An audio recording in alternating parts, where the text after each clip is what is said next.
Assalamualaikum warahmatullahi wabarakatuh. Alhamdulillah alladzi arsala rasulahu bil huda wa dinil haqq yuzhirahu 'ala dini kullihi walau karihal kafirun. Asyhadu an la ilaha illallah wa asyhadu anna Muhammadan abduhu wa rasuluhu la nabiyya ba'da. Allahumma shalli wa sallim wa barik 'ala sayyidina Muhammadin wa 'ala alihi wa sahbihi ajma'in. Ayyuhan nas ittaqullaha haqqa tuqatih wa la tamutunna illa wa antum muslimun. Shadaqallahu wa sadaqa rasulul karim. Alhamdulillahirabbil alamin. Jamaah taqwa astagfirullah. Dan siapapun teman-teman yang mendengarkan siaran ini,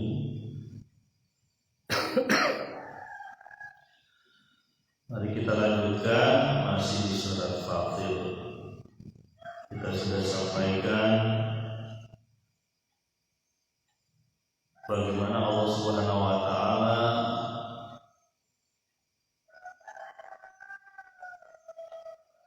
mengingatkan kita akan tentang orang-orang yang merasa dirinya melakukan perbuatan baik, padahal itu adalah perbuatan yang buruk.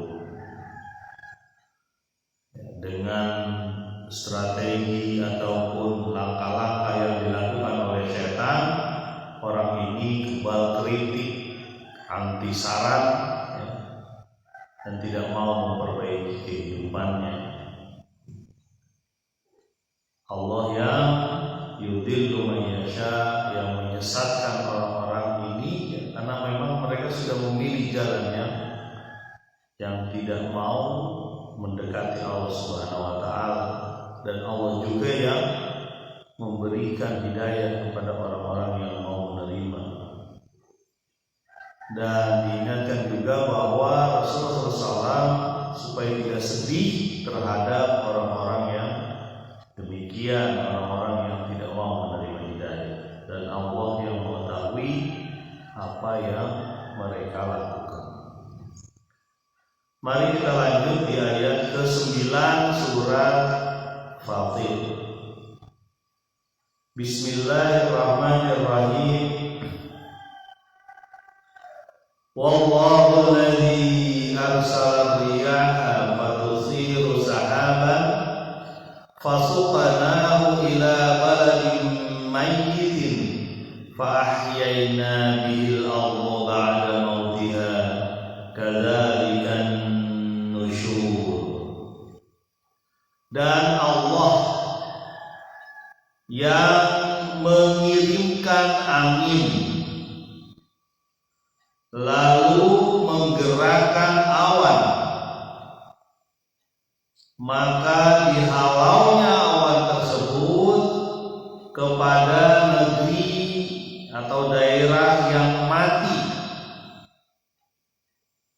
lalu dihidupkan bumi dengannya setelah kematiannya. Begitulah terjadinya kebangkitan atau kami membangkitkan manusia. Ayat-ayat selanjutnya adalah ayat-ayat penggalan tentang gambaran alam semesta yang mengingatkan kita kehidupan ini bahwa akan ada pertanggungjawabannya.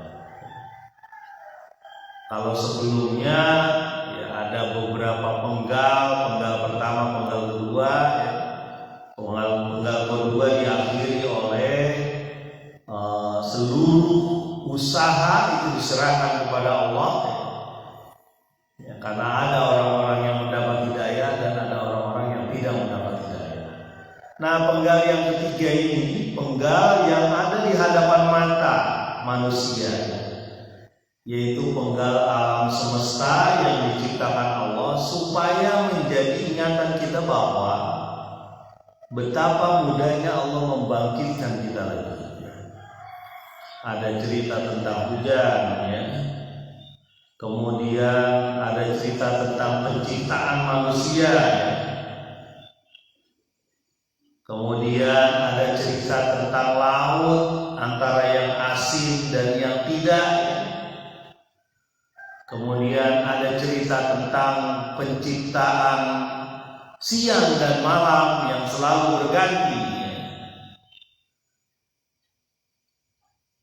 Di sana ada tanda kekuasaan Allah yang mengingatkan kita bahwa kita bakal diminta pertanggungjawaban. Nah, ini penggalan ini yang ayat-ayat selanjutnya ya tentang penggalan. Mari kita lihat di ayat 9. Wallahu alladzi arsala riyah, dan Allah lah yang mengirimkan atau mengutus ar-riyah atau langit. Maaf, bukan langit, angin. Allah lah yang mengirimkan angin. Nah, ini kita mulai kebayang kenapa ya Allah menyebutkan tentang angin ya. Di banyak ayat itu disebutkan tentang angin. Salah satunya adalah angin yang bisa mengawinkan. Karena angin punya sifat membawa barang-barang ya, baik yang kecil atau yang besar. Yang kecil mulai dari debu ya, awan yang udara yang panas, bahkan awan yang nanti itu.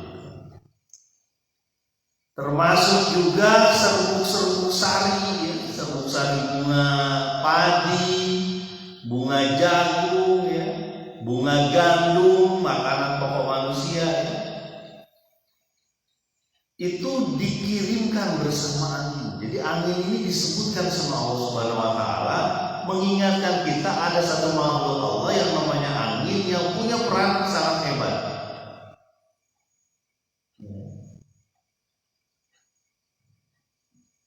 Angin kalau bahasa saintisnya itu, bahasa IPA-nya, ilmu pengetahuan alam, adalah udara yang bergerak. Allah menyebutkan angin, dan memang ada juga angin akan dibuat menjadi sesuatu hal yang mematikan. Ya, ada tornado, puting beliung, ya, mungkin angin dingin.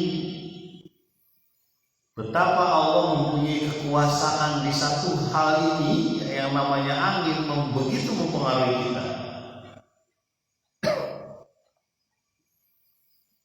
Ya. Kalau buang angin gimana? Itu juga bagian dari kekuasaan Allah.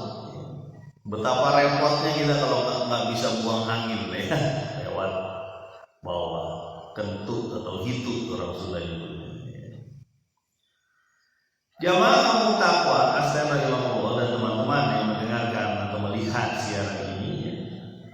Allah tuh yang mengirimkan angin, dan memang nggak ada yang bisa. Siapa coba? Kita bisa membuat kipas angin, tapi sangat terbatas. Ya, betapa kecilnya kipas angin ataupun AC gitu ya, dibanding angin yang Allah berikan kepada kita. Ya. Betapa banyak biaya yang dibutuhkan ketika mengirimkan serbuk sari misalnya. Pak, cerita serbuk sarinya apa nih? Pak, cerita serbuk sari itu apa? Bagian tumbuhan, bagian bunga ya, yang merupakan jantan ya, yang dia akan datang ke putik yang bagian betina dari bunga ya. Dan terjadilah buah ataupun biji ya. Kok kita pelajari juga? Iya kan, dipelajari biar kita ingat juga betapa Allah menurunkan satu proses yang mestinya kita lihat gitu. Ya. Dan kita tergantung dengan hal itu. Dengan angin aja kita sangat tergantung. Makanan pokok manusia di banyak negara di bumi ini itu tergantung angin. Asia banyaknya mungkin padi ya, tergantung angin. Sebagian ada yang gandum, Eropa dan sebagainya, Timur Tengah banyak tergantung dari gandum, dan gandum pun pakai angin. Secara umum seluruh manusia itu sangat tergantung oleh angin dari sisi makanan pokok saja.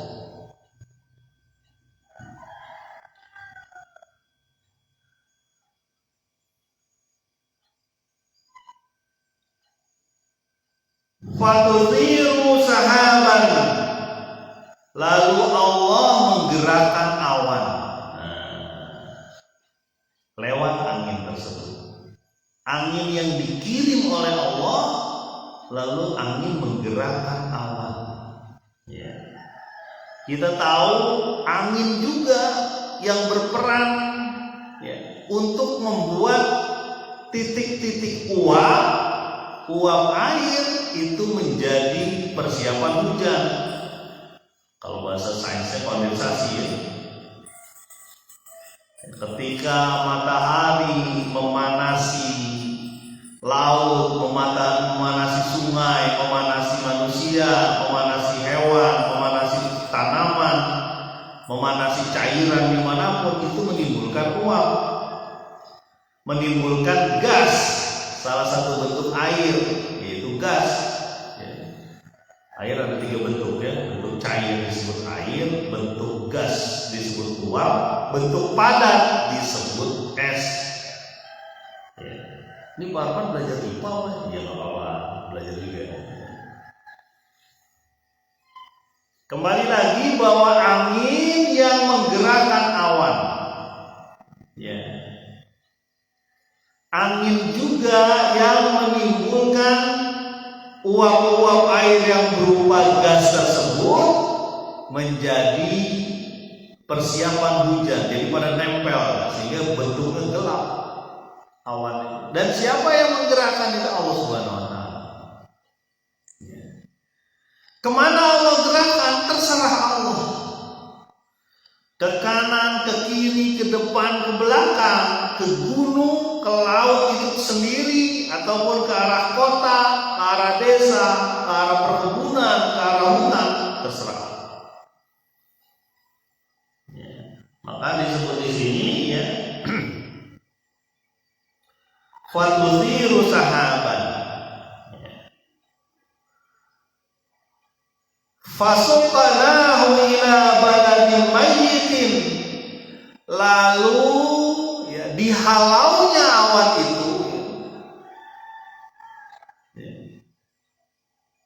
angin diutus oleh Allah, dikirimkan oleh Allah, digerakkan awan, dihalaunya, ditujukannya awan tersebut, salah satunya adalah kepada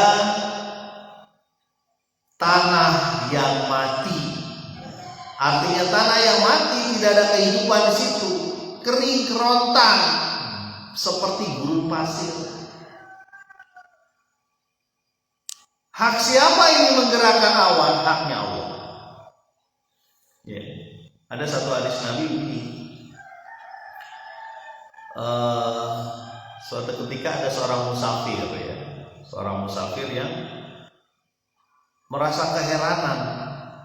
Ya, dia melihat ada satu kebun itu disirami awan, disirami hujan. Ada awan ya, yang bergerak ke kebun tersebut dan mungkin dia mendengar suara atau apa ya.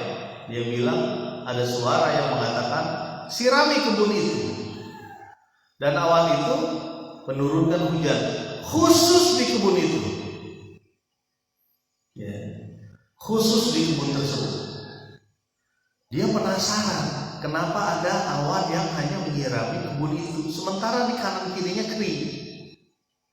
Lalu dia tanya, siapa pemilik kebun tersebut. Kemudian ketika dia tanya ke kampung, dia dapati bahwa pemilik kebun tersebut orang yang suka bersedekah. Wah, ini jadi semangat kita ya, bahwa orang yang bersedekah itu rezekinya itu berkah. Ya. Pak, gimana mau sedekah Pak? Kita kehidupan itu susah. Ada kesempatan buat sedekah itu ada pasti. Ya. Kalau bahasa lainnya itu kalau kita potong ayam, jangan dimakan semuanya, bulunya aja masa kita makan, tulang-tulangnya kita makan. Ada sedekahnya juga gitu. Itu bahasa lain dari harta kita ya. Harta kita kan bisa disedekahkan. Apa yang bisa kita cari? Bisa. Ya. Nggak cuma harta ya, sedekah itu membantu orang lain pun sedekah. Ya. Makanya dalam hadis Nabi disebutkan itu, kalau bisa engkau bersedekah, kalau nggak bisa kamu cari uangnya untuk bersedekah, cari hartanya dengan bekerja untuk sedekah. Kalau nggak bisa juga engkau menolong orang, itu sedekah juga. Kalau nggak bisa juga engkau menahan dirimu dari menyakiti orang lain, menzolimi orang lain, ya. Itu pun sedekah juga. Menahan diri dari merusak orang lain, itu pun sedekah. Ya, kadang-kadang kan sedekah itu diartikan harta saja, bukan cuma harta. Senyum aja sedekah. Ya. Memuliakan orang tua pun bagian dari sedekah. Ya. Kenapa kita ke situ? Oh, angin tadi cerita tentang angin ya, menggerakkan awan di satu titik. Dan titik itu ternyata adalah orang yang suka bersedekah. Ada juga saya lupa apakah hadis ini nyambung dengan hadis yang saya sebutkan. Ya, di antaranya adalah salah satu petani yang baik itu membagi hasil taninya menjadi 3 bagian. 33% sekian, 33% sekian, 33% sekian. Apa saja? Yang pertama untuk makan. Ya. Untuk makan. Yang kedua untuk bibit, artinya dikembalikan buat biaya. Yang ketiga untuk sedekah. Oh, besar sedekahnya 30%. Ya.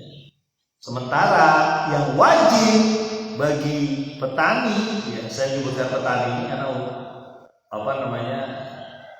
lumayan daerah pertanian ya di sini. Ya. Yang wajib adalah 5% atau 10% kalau petani, ya, kalau zakat pertanian.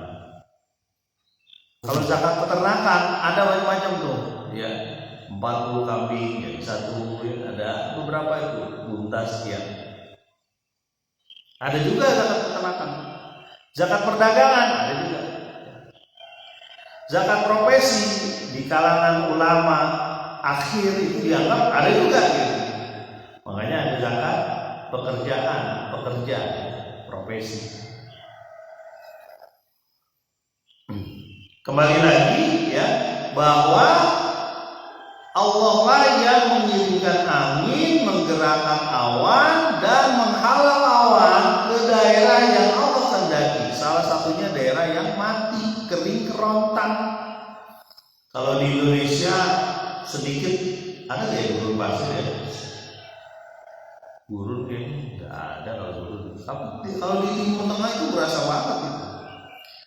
Di Australia ada, di daerah Asia juga ada gurun gobi ya. Di Timur Tengah Sahara ya yang besar. Kemudian apa yang terjadi? Baladin mayyitin, di negeri yang mati. Ya. Fahyaina bihil arda ba'da mautiha, lalu kami hidupkan bumi yang mati tersebut ya setelah kematian. Coba kita perhatikan ya, kalau di daerah padang pasir sekali atau 2 kali ditimpa hujan langsung berubah. Kalau melihat di media itu bahkan bisa tumbuh bunga-bunga ya. Jadi begitulah Allah memberikan perumpamaan apa yang akrab di manusia dan dia lupa. Itu kan akrab di manusia ya, terlihat hampir setiap saat ya. Kalau di Indonesia lebih hebat lagi ya, karena hujan tuh, apalagi di Bogor kota hujan ya, 10 hari paling maksimal tuh ada hujan. Ada juga kadang-kadang 1 bulan, tapi selalu ada hujan. Tapi di hari-hari yang penuh hujan, hampir hari-hari kita penuh hujan. Ya. Dan hujan itu ya dari awan mengirimkan air ke bawah ke tanah yang mati lalu dihidupkan. Ya. Tumbuh semua benih yang mungkin ada di situ tadinya mati itu benih. Dia melakukan mungkin yang disebut dengan masa dormansi ya. Dormansi itu masa tidur sebelum dia mulai bergerak menjadi tanaman yang baru ya. Itu namanya dormansi. Nah, mohon maaf kalau saya salah ya. Saya pernah ngalamin tuh nanam kunyit. Masih ada di belakang. Ternyata masa dia tidur itu cukup lama tuh sampai dia muncul lagi. Beda dengan cabai. Kalau cabai yang matang ya, entah dari warung atau dari tanaman itu sendiri, kita sobek, kemudian ini yang dengerin petani tinggal aja nih begini. Karena banyak yang lebih ahli, jauh lebih ahli. Saya seneng aja.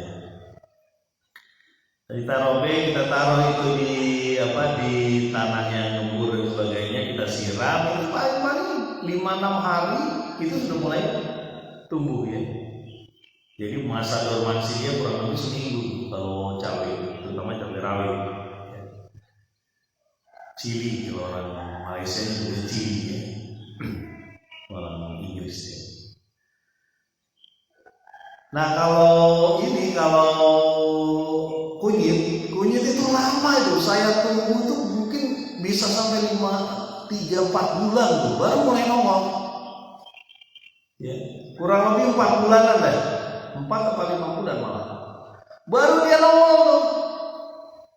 Ya. Dia nongol mulai ada daun kecil-kecil itu. Kalau selamat dari pakan ayam, karena ayam juga demen. Terus gitu.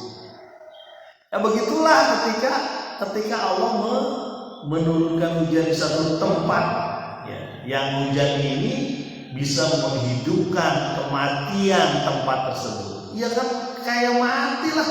Namanya bumi tidak kena air, sementara air itu wa ja'alna minal ma'i min kulli hayyin sayy. Kami jadikan dari air di surat Al-Anbiya, kami jadikan dari air seluruh yang hidup kata Allah. Dan memang air itu sumber kehidupan.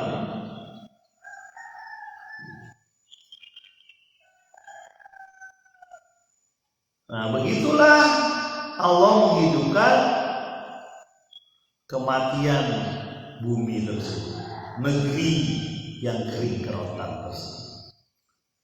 Ujung ayatnya singkat, kadzalikan nusyur, begitulah aku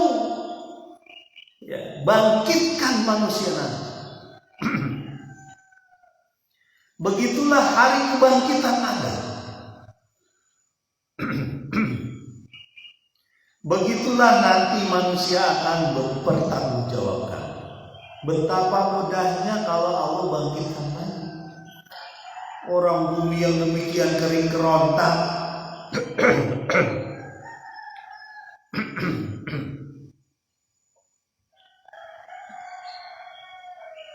dengan mudahnya Allah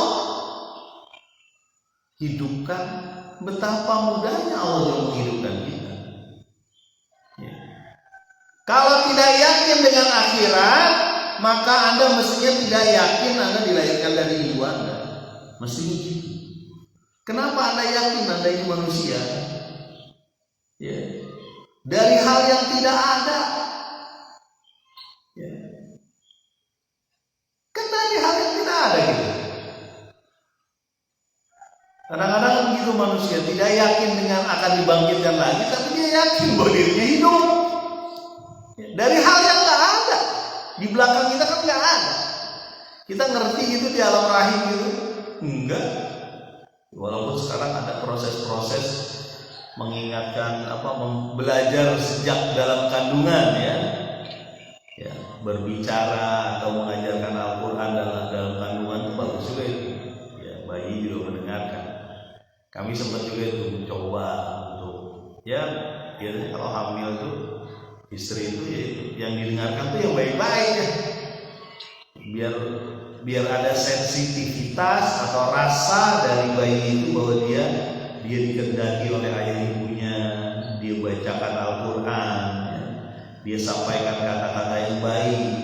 Salah satu kebiasaan kami itu ngobrol tuh di perut istri tuh, ya.